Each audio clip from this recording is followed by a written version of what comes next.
चलो देखो, हम लोग चैप्टर शुरू करेंगे कौन सा, सम एप्लीकेशन ऑफ ट्रिगोनोमेट्री, ठीक है ना। इस चैप्टर को हाइट एंड डिस्टेंस के नाम से भी जाना जाता है।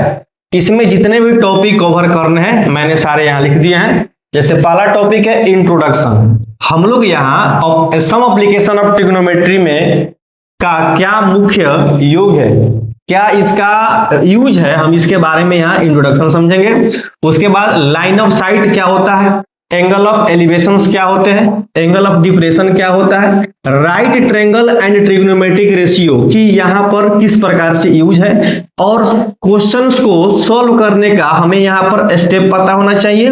कुछ कॉमन फॉर्मूले यहाँ पर आपको दिखाई देंगे, और यहाँ पर ट्रिग्नोमेट्रिक वैल्यू टेबल, जैसे कि हम लोग चैप्टर जो हमारा पिछला था अपने ये इंट्रोडक्शन, उसमें हम लोग याद किए थे ना, तो उसी प्रकार से यहाँ भी हम लोग को बिना इसके वैल्यू याद किए ये क्वेश्चन बनाना पॉसिबल नहीं है।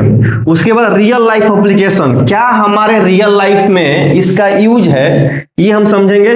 कुछ हम आपको टिप्स यहाँ बता देंगे, उसके बाद हम लोग क्वेश्चंस को सॉल्व करेंगे, ठीक है ना। तो इसमें सबसे पहला टॉपिक है इंट्रोडक्शन। क्या है इसकी परिचय, तो trigonometry helps in finding the heights and distance of object without measuring them directly। क्या कह रहा है, ये जो ट्रिग्नोमेट्री है ये हमें मदद करता है क्या चीज फाइंड करने के लिए, क्या चीज का, हाइट और डिस्टेंस फाइंड करने के लिए किसी भी ऑब्जेक्ट का बिना मेजर किए हुए। सबसे इंपॉर्टेंट तो यही है कि बिना किसी स्केल के अगर हम दो ऑब्जेक्ट के बीच का डिस्टेंस या हाइट अगर हम फाइंड कर लेते हैं तो ये तो बहुत बड़ी चीज है। Them directly it is used in engineering, astronomy, navigation and daily life situation. जैसे देखो जितने भी इंजीनियर्स लोग हैं उनको बिना हाइट एंड डिस्टेंस चैप्टर पढ़े इंजीनियर बोलना क्या पाप है, समझ लेना, ठीक है ना। अगर उसको चैप्टर की जानकारी नहीं है तो इंजीनियर नहीं है। एस्ट्रोनॉमी समझती हो ना, एस्ट्रोनॉमी लोग भी क्या करते हैं, हाइट एंड डिस्टेंस का यूज करते हैं। और नेविगेशन जैसे मान लो कि मैप वगैरह जो होता है ना उसको, उसमें भी इसका यूज होता है। या ऐसे बहुत सारे सिचुएशंस आपको दिखाई देंगे सामने जहां पर हम लोग इसका यूज करते हैं, ठीक है। जैसे मान लो कोई बड़ा बिल्डिंग है तो लोग बड़ा बिल्डिंग को भी हाइट एंड डिस्टेंस के माध्यम से बता देते हैं कि भाई इसकी हाइट क्या होगी, इसकी टोटल डिस्टेंस। जैसे मान लो कोई दूरी पर खड़ा है उसको एंगल पता हो, ठीक है ना, और हाइट पता हो तो कहीं ना कहीं वो लाइन ऑफ साइट फाइंड कर सकता है, क्योंकि हमें यहां पर यही बताया गया है कि बिना मेजर किए हुए हम हाइट और डिस्टेंस फाइंड कर सकते हैं किसी भी ऑब्जेक्ट का। कोई दिक्कत, तो इंट्रोडक्शन समझ में आया। इंट्रोडक्शन क्या कहता है कि trigonometry helps in finding the height and distance of object without measuring. अब आते हैं लाइन ऑफ साइट में, ये क्या होता है, तो the line from the observer's eye to the object. कहने का मतलब मान लो यहां कोई ऑब्जर्वर का आई है और यहां कोई ऑब्जेक्ट है, तो ऑब्जर्वर के आई और ऑब्जेक्ट के बीच में जो डायरेक्ट लाइन ज्वाइन हुआ है इसी को कहा जाता है लाइन ऑफ साइट। अगर मैं बोलूं कि ये ऑब्जर्वर है और यहां पर ऑब्जेक्ट है, क्या इसको हम लाइन ऑफ साइट कह सकते हैं, तो नहीं। क्या ये लाइन ऑफ साइट हो सकता है, नहीं। क्या ये हो सकता है, नहीं। सिर्फ और सिर्फ इसके बीच में जो डायरेक्ट लाइन ज्वाइन होगा उसी को कहा जाए क्या चीज, लाइन ऑफ साइट। ऐसा समझ में, तो याद रखना लाइन ऑफ साइट का मतलब होता है कि ऑब्जर्वर के आई, जैसे मान लो ये हमारा आंख हो गया और मेरे सामने कोई ऑब्जेक्ट है, मैं बोलूं उस ऑब्जेक्ट को देखना है, तो हमारे आंख और ऑब्जेक्ट के बीच में जो डायरेक्ट लाइन ज्वाइन हुआ है उसी को कहा जाएगा लाइन ऑफ साइट, ठीक है ना। अब आते हैं आगे, एंगल ऑफ एलिवेशन क्या होता है, तो when the observer looks upward from the horizontal. मान लो ये मेरे आंख से जो लाइन ऑफ साइट बना हॉरिजॉन्टली, क्या बना है, बिल्कुल हॉरिजॉन्टल। अगर मैं इस आंख के हॉरिजॉन्टल लाइन से अगर मैं ऊपर देखता हूं तो इस हॉरिजॉन्टल लाइन और देखने का जो ऊपर का जो लाइन ऑफ साइट है इसके बीच में जो एंगल बना है उसी को क्या कहा जाएगा, एंगल ऑफ एलिवेशन। है समझ में? जैसे तुम यहाँ बेंच पर बैठे हो और बेंच पर से कहां देख रहे हो? एंगल ऑफ एलिवेशन को। तो ध्यान देना, एंगल ऑफ एलिवेशन और तुम्हारे आंख के बीच में जो लाइन ज्वाइन कर रहा है उसको बोलेंगे लाइन ऑफ साइट। लेकिन तुम्हारा आंख इस केस में है ना, तो इस वाली लाइन को कहा जाएगा हॉरिजॉन्टल लाइन। तो इस लाइन के और इस लाइन के बीच में जो एंगल बना है उसको हम क्या कहते हैं? एंगल ऑफ एलिवेशन, क्योंकि आप अपवर्ड देख रहे हो। तो यहां देख लो, एक डायग्राम है, ये हमारा हो गया ऑब्जर्वर का आंख, ठीक है। इस ऑब्जर्वर के आंख से बिल्कुल सीधी लाइन जो गई है उसको हम क्या बोलेंगे? Horizontal line. और इस ऑब्जर्वर ने किसी ऑब्जेक्ट को दिखा जो कि ऊपर रखा हुआ है, तो यहां पर भी तो लाइन एक ज्वाइन हुआ है, इसी को तो कहते हैं लाइन ऑफ साइट। तो हॉरिजॉन्टल लाइन और लाइन ऑफ साइट के बीच में जो एंगल बना है उसी को हम कहते हैं एंगल ऑफ एलिवेशन। कोई दिक्कत? अब आ जाओ एंगल ऑफ डिप्रेशन को।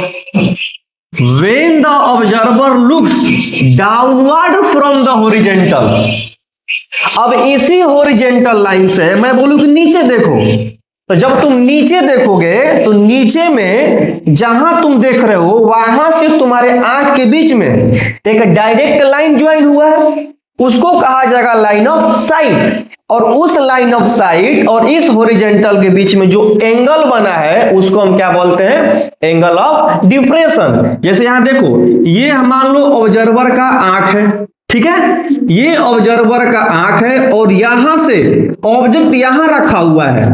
तो ऑब्जर्वर के आंख इस ऑब्जेक्ट को जब देखा तो इसके बीच में एक डायरेक्ट लाइन ज्वाइन हुआ जिसको हम क्या बोलेंगे? Line of site. लेकिन इस ऑब्जर्वर के सामने जो लाइन बनेगा उसको हम क्या बोलेंगे? हॉरिजॉन्टल। अब हॉरिजॉन्टल से ही देख कहां रहा है? नीचे। तो जब नीचे देखा तो एंगल नीचे की तरफ बना ना, तो इसी को कहा जाएगा एंगल ऑफ एलिवेशन। और ये हमारा होता है परपेंडिकुलर डिस्टेंस, ठीक है ना। हॉरिजॉन्टल लाइन और ऑब्जेक्ट के बीच में जो बिल्कुल परपेंडिकुलर डिस्टेंस बनता है इसी को कहा जाएगा हम लोग हाइट भी कहते हैं। कोई दिक्कत? तो समझ में आया angle of elevation, angle of depression? मतलब सिंपल सी बात समझो, ये हमारा आंख है, इस आंख के बिल्कुल सीधा एक लाइन जो बन रहा है उसको हम क्या बोलेंगे? हॉरिजॉन्टल। अब इस हॉरिजॉन्टल लाइन के अगर हम ऊपर देखेंगे तो एंगल ऑफ एलिवेशन बनेगा, अगर हम नीचे देखेंगे तो क्या बनेगा? एंगल ऑफ डिप्रेशन बनेगा, ठीक है। वही चीज है यहां पर। आगे है कि right triangle and trigonometric ratio, क्या है इनका संबंध इस चैप्टर में? तो हम लोगों ने पढ़ा है कि sine theta is equal to perpendicular upon hypotenuse होता है ना। अकॉर्डिंग टू दिस फिगर देखना यहां पर, ये हमारा थीटा है मान लो, तो थीटा के अपोजिट जो साइड होगा इसी को ना कहा जाएगा परपेंडिकुलर। तो यहां हम इसके अपोजिट मान लेंगे, थीटा के सामने क्या है? सामने है, तो थीटा के सामने मतलब इसके जस्ट अपोजिट, उल्टा है। और जो हॉरिजॉन्टल है इसको हम क्या बोल दिए? एडजेसेंट। क्यों? क्योंकि इस थीटा के सामने से लाइन गया है। और जो ये वाला है इसको हम क्या बोल दिए? हाइपोटेनस। तो यहां पर इसकी कंडीशन क्या बनी? Sine theta is equal to opposite upon hypotenuse, या बोल सकते हो क्या चीज? Perpendicular upon hypotenuse. Cos theta बराबर क्या हो जाएगा? एडजेसेंट अपॉन हाइपोटेनस, या हम लोग बोल सकते हैं क्या चीज? Base upon hypotenuse. tan theta upon क्या हो जाएगा? अपोजिट अपॉन एडजेसेंट, मतलब इसी को कहा जाता है क्या चीज? परपेंडिकुलर अपॉन में बेस। कोई दिक्कत? तो यहां तक की बातें समझ में आ गई। हम लोगों ने क्या समझा? Introduction, line of site, angle of elevation और एंगल ऑफ डिप्रेशन, और नेक्स्ट हमने क्या समझा? Right triangle and trigonometric ratio. अब हम लोग समझेंगे कि स्टेप टू सॉल्व प्रॉब्लम्स क्या होता है, कॉमन फॉर्मूला क्या होंगे, यहाँ पर ट्रिग्नोमेट्रिक वैल्यूज टेबल समझ लेंगे, थोड़ा सा रियल लाइफ एप्लीकेशंस के थोड़ा जानकारी लेंगे, उसके बाद टिप्स समझेंगे, उसके बाद हम लोग क्वेश्चंस सॉल्व करने की तरफ बढ़ेंगे। ठीक है, तो चलिए यहां देखेंगे स्टेप टू सॉल्व प्रॉब्लम्स। ठीक है ना, उसके बाद का जो टॉपिक था क्या था? Step to solve problem. Height and distance chapter में अगर प्रॉब्लम को सॉल्व करना हो तो उसके स्टेप होते हैं जो आपको याद रहने चाहिए। सबसे पहला है कि draw a figure with height, distance and angle. आप जब क्वेश्चन पढ़ोगे तो क्वेश्चन में फिगर नहीं के बराबर आता है, तो जब क्वेश्चंस पढ़ोगे तो क्वेश्चन में सबसे पहला काम होता है कि आप एक फिगर ड्रॉ करो, क्या चीज का, हाइट, डिस्टेंस और एंगल का, ठीक है। सेकंड कह रहा है कि अगर आपने फर्स्ट स्टेप का काम कर लिया तो सेकंड कह रहा है कि identify the right triangle and the given value.